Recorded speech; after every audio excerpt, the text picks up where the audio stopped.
Hey folks, AceDCG here, and in today's video we have got another versus matchup. So we've got myself playing the blue Crocodile on the left. This is the Impel Down variant of Crocodile. I believe it dropped a treasure cup recently, so yeah, just giving that a little whirl. And on the right we've got Joe playing the yellow Katakuri, strong player and a strong deck as well, so one that I'm definitely aware of. And what makes it a little bit harder is that he gets the choice as well. He goes second because he's playing Katakuri. Looks at his hand, we can see he's got a 10 drop Big Mom. I think it's the only thing that we really saw there, and he keeps. I keep mine as well, so no mulligans this game, which is, you know, nice, leaving things a little bit down to choice. And yeah, like I said, I'm on the play here. It straight away sees a boogie, and we see double boogie into nothing. Big Sudge. Oh no, we get the Deathwing. I'm in a world of my own. Yeah, so one thing that you'll know about me, if you've played against me or if you've interacted with the channel a lot, I'm terrible with names. So if you see me describe a card just by its ability, then yeah, we're just double checking here that Boogie does say that you can take any card that has the Impel Down keyword there, and it can, which is nice. Doesn't just say characters like some of them do. So yeah, Joe untaps 2 and then just says go ahead. Yeah, really. Not a lot to say there really. He takes a lot into it. You can see we've got like the level of beam here, and I have the croc blockers, so I swing at lead for 5. It's kind of scary playing into the Katakuri, I know as well, when you're like attacking lead, because you're scared that they're going to get any triggers, and he does this time. Here he gets a Parasparrow off the top. It's really scary because it just like adds to the tempo, and what I want to be doing playing the blue Crocodile is stopping him from like getting as much into my face as possible and getting like no value by bouncing his things. But yeah, we have to just kind of go with it. Play the Doflamingo. Look at the top 5, you can either stack it to the top or stack it to the bottom. I'm just looking through my hand and seeing what I actually need here. What I want to be digging out here for is the Ivankovs, the Luffys as well, just so I can put some pressure on late game. But I don't see any here. But I do see some like decent spice that's gonna like help me get through. It can be this weird like back and forth, and to be fair, I don't know if this was the correct decision. In retrospect, maybe I should have bottomed it in hopes of getting those higher value cards, especially in this matchup where he's going to be playing a lot of big cards, and me not being able to rely a lot. So he swings at life with the Parasparrow for 5 here, and I take, and I see a 6 Luffy, and then he swings at life with the Katakuri for 7, and then he looks at his own life and bottom decks it. So I haven't played against Joe a lot. Like I said, he definitely knows how to play the deck. When he bottom decks a card, I don't really take that. I always have to take that with a grain of a grain of salt, because a lot of times that's either going to be like a Brûlé, or it's going to be like the new Arrow card. That's just going to allow him to like gain more life and stuff. So yeah, it is what it is. We see that from the top I draw a Crocodile here, so hopefully in the next few turns I can pick up an Ivankov and then I can just like start dropping. Swing 5 into the Parasparrow. I don't know if this is correct. Again here I'm just helping him get even more cards. This is kind of where Parasparrow wants to be. Look at like the value he's got there. Now he's got a 7 drop on hand, and I know that's coming, and yeah, I am panicking a little internally. Taps 5, plays the blue Croc here, because like the Doflamingo isn't really having any pressure. I'm going to end up using that as a blocker against the 7, I imagine. And yeah, 7 into 5 is always going to be nice, as Katakuri players would know, because they have 7 with just 1 Don, which is delightful. So yeah, we see Joe go up to 6 on the right here. It's still in a very strong position, really chunky hand with a Paro still on the field. Obviously that amazing leader ability as well. He's not facing it down too much. He's got the life advantage, which is just always great for yellow as well.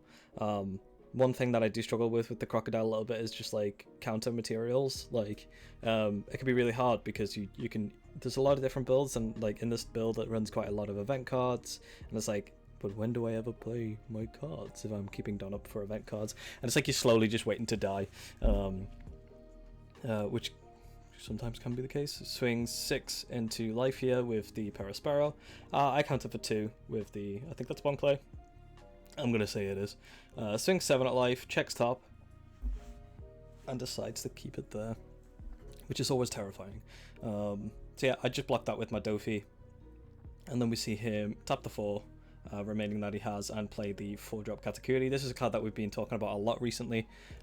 It's just super nice, like in the current meta as well. One, because you're playing against a lot of aggro decks, so you can actually get the rush effect going off. But two, just being able to have the additional checks is super nice, and limiting your opponent's like cards that they're receiving in their hand is like super tasty. So yeah, I'm not too sure what I drew off the top there. You can see that I have the Soga King in hand here, so I kind of want to bounce the entire board that he has. So I go 5 into Pero, and he lets it go. Again, not sure if this is the play. I just go into the mindset of, if I'm playing Croc, I want to limit what cards he has. But actually, I'm giving him so many resources here. That's kind of scary. But 5 every turn into my face, at least, is also very scary. So it's like, yeah, I think you can argue it either way. All I know right now is I am kind of bricking it a little bit, like, uh-oh, what's the plan, Stan? Yeah, it's weird right now. Blue's definitely in a weird place with, like, kind of a lack of aggression in ways. Like, it can be a bit of a pain. You might notice a little bit of camera wobble here and there as well. We were trying out a swing 7 into life and gets the smoothie. Oh, painful. We see him ditch the 4-drop Katakuri here, and then I go ahead and play the Soga King and bounce the cat. In retrospect, I still think this is fine.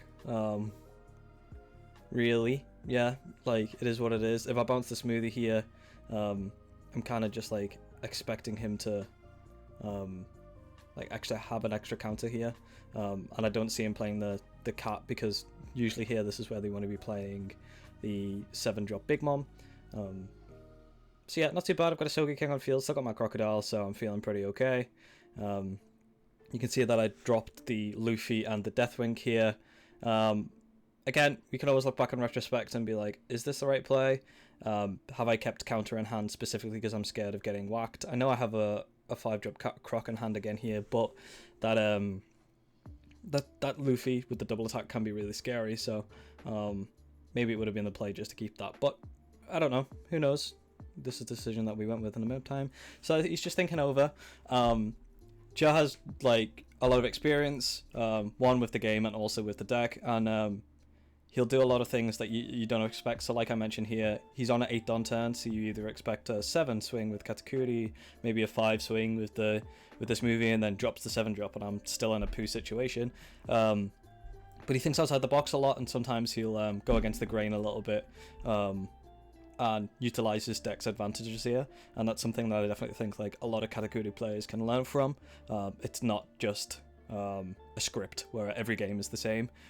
Sometimes you can just take a breather and be aggressive, and I think we're going to see quite a bit of aggression here, if I remember. Yeah, we do have another tripod in order as well, so the camera wobble is next to non-existent, luckily, but yeah, we'll have a new one on the way, so hopefully quality will be better. So yeah, we see 7 at the Crocodile here, checks the top, keeps the top again, which is terrifying. We block this with a Zeph. We kind of want to keep that Croc up, keep the pressure on, because again, in my mind, it's still very much 7-drop here coming, but we see 2 Don going underneath the smoothie, and he uses the smoothie ability, so he goes 9 into the Crocodile here, and I have to let it go. And then we see a really nice little play in him being able to now drop the, when you see it, there you go, 4-cost Katakuri. Yeah, really scary, because he's able to go, what's the top of my life? I want that. Use the smoothie ability, swing for 9, get rid of this big card, and play a card that has rush now, and I get to check it. We're just going over here in game, what's more important here, checking my life or checking his own life. And I highlighted that I believe it's definitely checking your own life that's more valuable. He swings at life for 6, and I kind of have to take it here. I don't think I have any 2Ks in my hand. I'm in a really scary position, to be fair. Like, the scary thing is, now that he's decided to go for this more aggressive play, it means that now when he's playing his higher value cards, they're going to have even more impact, because I'm kind of just like, oh cool, I have to clear this board, and he's probably just going to let me, or like easily block most of the stuff, because if you look at my board, I have a 6K Soga King, I just have my my Croc here as well, and yeah, it kind of smells. It is what it is. He's played it really well here. And this is kind of where like Croc can fall off and get a bit scary, because you want to be playing against like super aggro when playing into the Croc. We see me swing with Croc into the smoothie for 5 here. And you just look at the size of Joe's hand. I think he has 7 cards in hand currently, maybe more. You can see he has the arrow as well, I think that is. I don't know if it's Ikoku. Projects the smoothie with a 1k block from the cracker. I go 7 into smoothie here with Soga King. Just trying to deter him a little bit here. And then he goes ahead and uses the arrow, which is effectively just a guard point, which is fantastic, by the way. If you're playing yellow, definitely throw some of these in your list. Really, really nice card. I play the Dofi for 3 here. And again, I'm just looking at the top. Nothing that I need, so I throw it to the bottom. Yeah, it is what it is. I really want to be hitting the Ivankov here, but it's too late now. Play the Missile Sunday. This card is really, really nice. Just allowing me to like loop back some of my event cards, which is super important against some of the more aggressive lists. If you're looking to play the Crocodile, I'd definitely give it a go. Give it a go on the sim maybe if you've got the cards. Have a look. I use the Crocodile ability here to Don -4 and bounce the Katakuri back to his hand. And we see Joe go to 10 now. So a lot of people would immediately be thinking, I'm going to drop the 10 drop. Again, like I said, sometimes Joe can be a little bit unconventional, is that the term? Go against the grain with his mindset. Or what I'm trying to say is like find a smoother and better like optimal play than just like dropping the 10 drop. Which is nice. So like here, the 7 drop is almost as impactful as the 10 drop here because I can't really afford to take a lot of the time, and if I do take, then I'm in a really risky position because he just played a huge card and he's going to swing at me for a lot. But yeah, really nice to see. Yeah, definitely try out the Blue Crocodile. I'm currently working on 2 lists. I'm going to be doing a video on Blue Crocodile in general. I'll highlight this list, and I will also highlight what will I highlight? Another list that I've got that's very reliant on just like bouncing everything. And like shies away from the impel down package. We see him swing 5 into lead, so I drop a 1k boogie here. See him attack with the smoothie for 7. And again, he uses the smoothie ability here, which is like critical and important to like keep in mind here. I mean, we do see a 10 drop from him here, which I do think is the right play because he's able to balance it out. The size of his hand alone is really nice, and again, like I mentioned earlier, like this just shows like good understanding of like the game at hand, like what's actually occurring right now in this moment. He was able to acknowledge that like I don't think I'm under that much threat. I can quite comfortably use the smoothie ability here to swing for 7. My hand is huge, and I can apply even more pressure, which is really important, especially when he's playing something down like a Linlin. And I think a lot of people like count out the smoothie and they just go, oh, it's just a card with a trigger. Definitely keep that in mind. See me swing 5 with Crocodile into the smoothie here. I think Joe has 9 in hand now, which is just like Whitebeard numbers, which is great. Great utilization of his hand here. But he lets it go. Definitely like has enough resources just to be able to kind of relax in this moment. See me go 6 into life with the Soga King here. So one thing that can be scary when you're playing the Croc is because you Don minus, you can sometimes put yourself at like a bit of a disadvantage. Because you just kind of like, oh, now I only have 7 Don if I went first. So make sure you're keeping that in mind and you're not like Don minus and the next turn you're planning a Mihawk, because that's something I've done a lot. See Joe get a Brule here. That's a lot of triggers he's got, which is big scary. The only real way for me to deal with that Brule as well is to bounce it. You see me drop 7 here. And I go into the Ivankov, into the Blue Croc here, which is pretty scary, to be fair. Like, if his hand wasn't as huge, this would be really impactful, especially with that, like, that Soga King out. Lots of big bodies, lots of big scare. But his hand is big donk, and I think he's going to be A-okay this time around. What's scary here is, like, if he plays a 10-drop, I'm just like, cool, I have no life. We see him tap 7 here and play the Big Mom. So my mindset here is I do take, and it's kind of scary, but the reason that I've took here is because I'm like, if I give, I don't think I'm ever going to win. Because, well, look at his board. I think I have 3 cards in my hand, or even 2 cards in my hand, and I have 2 blockers up, so whatever he does like this turn, I can just block and get stuff back. But kind of need to go for game next turn, so even though I'm facing a monumental mountain of the size of that hand, I decide to go for they take here, use the Dofi to block this one, and then use the Missile Sunday to block this next one. Then we use the Missile Sunday effect to grab a Love back to hand, but like I said, not that it's going to really change much in this situation. It's nice to get those out early and be able to loop them, and can be even more impactful when you're like using the new, I think is it 1000 Worlds, the sword one? We'll say it is the one that bounces a 5 or less to bottom of deck. So yeah, really super nice. Definitely get yourself some practice in either against Crocodile, especially if you're playing red right now. Croc can be like super painful if you're playing red, because you just like play Marco and I just go, okay, it's put it on the bottom of your deck, and you lose so much tempo. And I can just keep doing that, just keep bouncing, keep putting stuff to bottom, and you can really slow down, because a lot of the time I just don't even have to attack you until I'm attacking you with high value things like the Luffy. They even have like the combo where you can like bounce 3 things to hand with like in a single turn, which can just be like super scary. So yeah, keep that in mind. Like if they go Mihawk, use the Luffy on attack ability and Crocodile in a turn, your entire board's in your hand. Most of the cards that they're bouncing back to your hand have 0 counter value, and you're just like, oh, I've got a lot coming at me. So yeah, I'm just trying to figure out if there's any way I can get past this like mountain of a hand. And to be honest, in my mind, I'm thinking, I don't think so. But I'm trying to stay positive and big hap in this moment. I tap 4 here, just 1,000. Is it 1,000 worlds? I'm gonna say it is. Sure, we use that option card to bottom deck the Brûlé here, and then we're just gonna go ahead and start swinging at life. We swing 9 into the Katakuri. We can see in his hand here, he's got, you saw then, he's got multiple 2Ks, and he does have the option card here. But he is thinking about it. He's still being respectful and thinking about what the correct play is here, which is something that you should definitely actively work on a lot, even if you see yourself an advantage of a game, is still being in the moment and realizing that anything could go tits up at any point. So play the game always like you're on your deathbed, and you'll find yourself getting more secure wins, because you're not just relaxing and potentially setting yourself up for sloppy plays.